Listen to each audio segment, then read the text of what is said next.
Today, I'm going to talk about The Power of Now by Eckhart Tolle. This book offers helpful advice for dealing with issues like overthinking, worrying, anxiety, and negative thoughts. Chapter 1. You are not your mind. Think of our body as a complex machine with many tools. If we use any tool too much, it can break down. This idea is often missed when it comes to our most powerful tool, our mind. Our minds are always busy with thoughts like, what if I can't find a job? I forgot to pay the bills again. What if I fail the exam? I'm hungry. What should I eat when I get home? This constant thinking is like an addiction. If you can't stop your thoughts, you're addicted, and it's causing you harm. Overthinking leads to pain, stress, and dissatisfaction. Even though it's common, it's not normal. Imagine someone talking loudly to themselves on the street. They might be considered crazy. But just because we don't say our thoughts out loud doesn't mean we're any different. Excessive thinking becomes repetitive, pointless, and negative. Instead of using our minds, we end up being controlled by them. The author suggests focusing on the present moment to overcome overthinking. The present is all we truly have. You can practice this by being mindful during everyday activities. For example, when washing your hands, notice the water, feel the soap scent, listen to the water, and experience the softness of the towel. At first, your mind might bring up thoughts about the past or future. When this happens, just observe your thoughts without judgment or anger.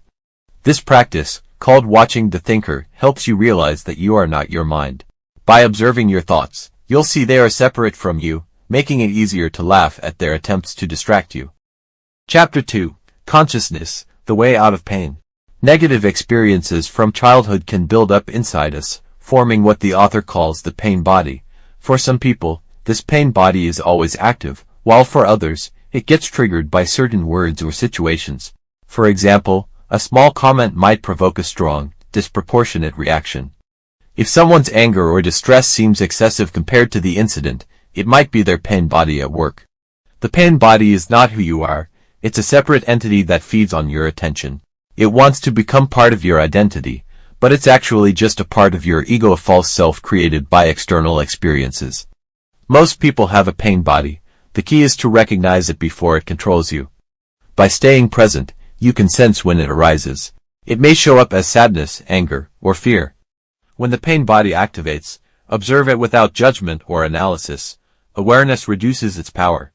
For example, if I pause for a few seconds, notice what thoughts come up.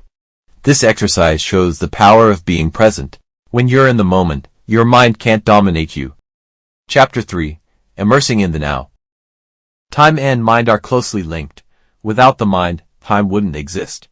Imagine a world with only plants and animals.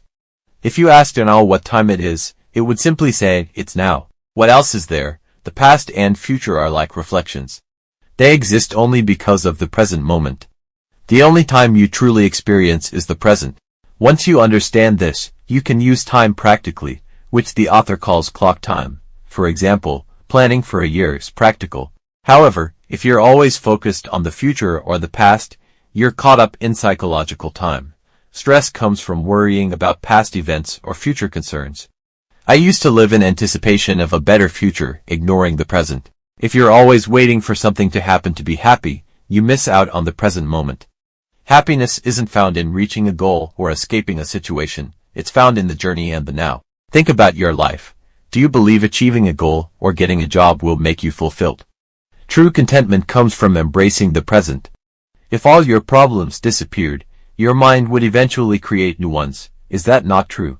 To create problems, your mind needs time. For example, an unexpected wild animal entering your room would be a challenge but not a problem, as it requires immediate action rather than prolonged thought.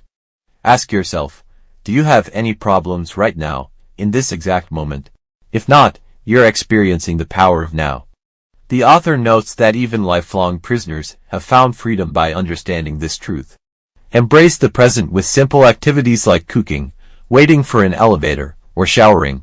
Meditating for 10 minutes a day can also help you become aware of your mind's tricks. Realizing when you're not present is a big step toward becoming present.